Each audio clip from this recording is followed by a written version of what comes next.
Hi, ako si Marcus Kim Manuel, also known as Marcus Motovlogs, and I am from Taguig City. Bakit Kimco Dink ang aking pinili? Kasi una, galing ako sa 110cc from the other brand, nung student pa lamang ako. Pangalawa ay 125cc from the other brand. And sunod ay, eto na nga, ang Kimco Dink 150cc. Actually, matagal ko na talaga siyang gusto bilhin.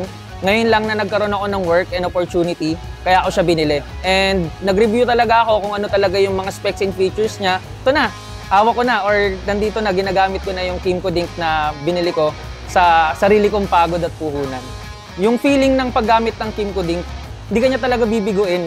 Kumbaga, sa paggamit ko sa kanya, actually ginagamit ko siya sa tuwing umaalis ako, pumupunta ako sa mga basketball schedules ko. And ayun, una yung handling. Kasi dati yung other brands ko medyo stiff yung handling ko, pero dito sa Kimco Dink talagang sobrang comfortable mo talagang mag-drive eh. Tapos in terms of sa torque niya, sa hatak niya, grabe yung hatak, talagang hindi ka matatakot mag-overtake sa kalsada. Ayun yung kinagandahan niya. And in terms of comfortability sa pagdadrive, actually hindi sumasakit yung likod ko, talagang ang comfy niya talaga, especially yung upuan, lalo na pag matagal ka sa traffic, hindi siya masakit. Solid na solid yung Kimco Dink R150. Ayun, safety features. Ayun yung gusto ko rin sa kanya. Yung ABS. Meron nga one time may pusa na dumaan. May dumaan na pusa. Actually, nasa 60 kilometers per hour ako nun. Bigla siyang dumaan yung pusa and napabrake ako. And yung brake niya sa likod or yung brake hindi siya nag-wobble or something like that. Talagang nag-brake lang talaga siya. Mas naging convenient yung kaaron ng Kimco Dink R150 for me, being a Kimco Dink R150 owner. Kasi nga, ayun, in terms of performance, makakarating ka talaga sa pupuntahan mo ng mas mabilis. Di katulad dati sa ibang brands na gamit ko, medyo nabibitin ako sa pagdadrive. In terms of, alata mo yung yung hataw talaga ng motor. Yung 150cc talaga yung mas convenient talaga in terms of papunta sa paroroonan mo. Mas mabilis kang nakakapunta, mas convenient mag-drive, ganon. Tapos, ano ba yung convenient dun sa being a Kimco Dink owner? Bukod pa ron, yung storage niya, for me, mas marami na akong malalagay na gamit ngayon, di katulad ng mga dati kong motor. Hirap. Actually ngayon, mas marami na akong tools or gamit na ilalagay kaysa dati na limited lang. Kailangan ko pa bumili ng top box para lang mailagay ko pa yung mga additional na gamit ko. Actually, nadala ko na yung motor ko sa Mindoro and that's a wonderful and amazing experience sa akin dahil ito yung first time ko na magra-ride ako, gamit ko yung Kimco Dink ko. And ayun, una, galing Taguig, pumunta ako ng Batangas. Bali, ang daan ko kasi is papuntang Laguna. Then Batangas, ang first stop ko is yung sa mother ko, doon sa bahay ng mother ko sa Batangas. After naman nun, pumunta na ako ng Batangas Pier. Then dinala ko yung transportation ko papuntang Mindoro is sumakay ako sa Roro gamit si Kimco Dink. And maganda pa ron, ilang tao na, actually 8 tao na yung nagsabi sa akin na yung Kimco Dink R150 para siyang 400cc raw. Sabi, sir, ano po ba yan? 400cc po ba yung motor niyo? Ang laki ah. Sabi ko, hindi po. 150cc lang po yan.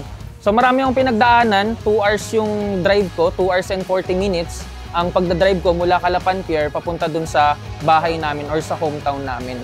And ayun, the next day, pumunta naman kami sa hometown namin, sa Bansud, papunta naman sa hometown ng father ko, which is sa San Jose Occidental Mindoro, the other side of the Mindoro. Ayun, mas challenging kasi meron kang back ride. Ayun yung pinaka-challenging doon. Pero binigay ni Dink yung hindi kanya talaga binigo in terms of riding with back ride, and especially parehas kayo ng bigat. Tapos, ayun, ang ganda ng takbo, wala namang pinagbago kahit merong back ride. Smooth pa rin yung takbo namin papunta dun sa San Jose Occidental Mindoro. Yung ride namin sa Mindoro, wala kaming aberya na naranasan. So, yung biyahe namin doon sa Mindoro is rain or shine, or rain and shine, kumbaga. Ayun, nadaan kami ng ulan, malakas na ulan, sobrang tirik ng araw, ang daming kurbada, ang daming patarik. Wala dire-diretso lang yung biyahe namin. Kumbaga, yun talaga yung masasabi ko na binigay talaga ni Dink yung the best performance niya. Yung pinaka, niya, it serves its purpose, kumbaga.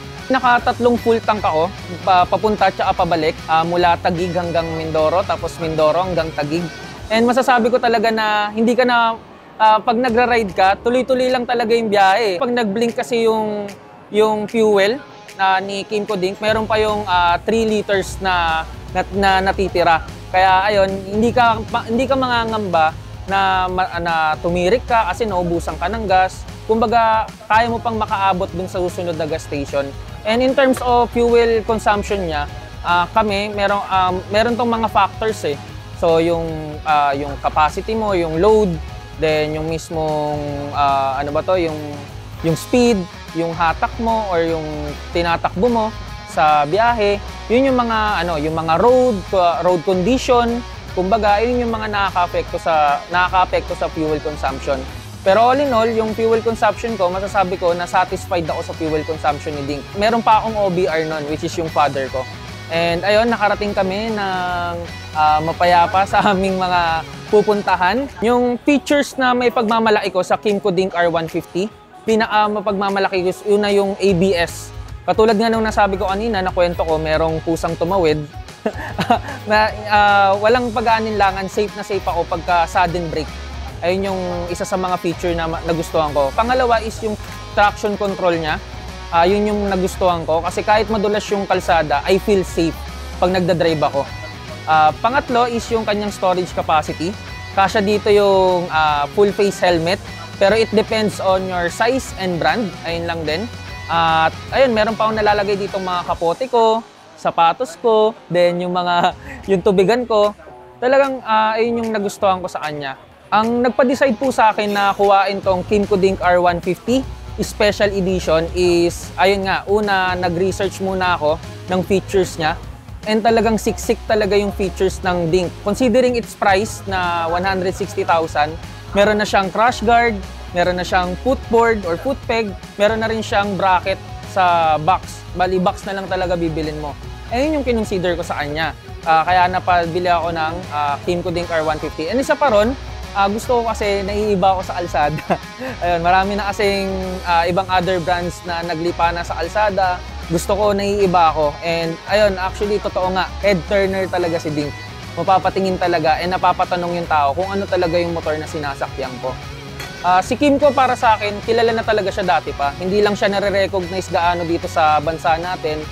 According to my research nga, #1 leading brand siya or #1 brand siya sa Europe and sa Taiwan. And ayun, matagal ko na. Actually, wala pa yung ibang brand dito. Si Kimco na talaga yung namamayag pag bata pa lang ako. Actually, yung Kimco Dink na una nito, naabutan ko yun nung bata pa ako. Kaya masasabi ko na si Kimco talaga, siya yung isa sa mga reliable brand dito sa Pilipinas. Best experience ko na hindi ko makakalimutan is yung mapasakamay ko na yung dati kong pinapangarap na motor. Which is ito nga, yung Kimco Dink R150. Galing to sa pinaghirapan ko, sa hard-earned money ko, yun yung hindi ko makakalimutan. Gamit-gamit ko na siya. Siya na yung new riding body ko ngayon. Yung marirecommend ko sa mga nagbabalak na kumuha ng motor, I recommend Dink R150. Unang-una kung gusto mo na head turner ka sa kalsada. Pangalawa, yung hindi ka mag-aalinlangan sa overtake. And pangatlo, sa fuel tank capacity. And pang-apat, yung storage capacity niya. Then safety features. Ang mensahe ko sa mga kapwa ko riders, ayun lang, matuto lang tayong mag-defensive driving. Kumbaga, wag tayong maging kamote sa kalsada. Lalo na sa mga kapwa ko dyan na Kimco Dink R150 owners. Ayun lang, and laging magdasal bago umalis, saan man magpunta. Ayun lang yung may papayo ko, and ride safe sa inyong lahat. Yung experience ko sa Tambike, sobrang enjoy niya. Bihira lang yung ganitong event. Actually, first time ko to na puntahan na event. And ayun, ang ganda, napaka-accommodating ng mga staff. And yung event, sobrang organized. Ang maganda pa ron, nagkakaroon kami ng bonding ng mga kapwa ko, Kimco Dink owners. Nakakapagtanungan kami, nakakapagbigayan kami ng ideas, ng mga advices, kung ano pa yung may share namin na experience namin sa being Kimco Dink owner. Kaya sa Dink R150, panalo!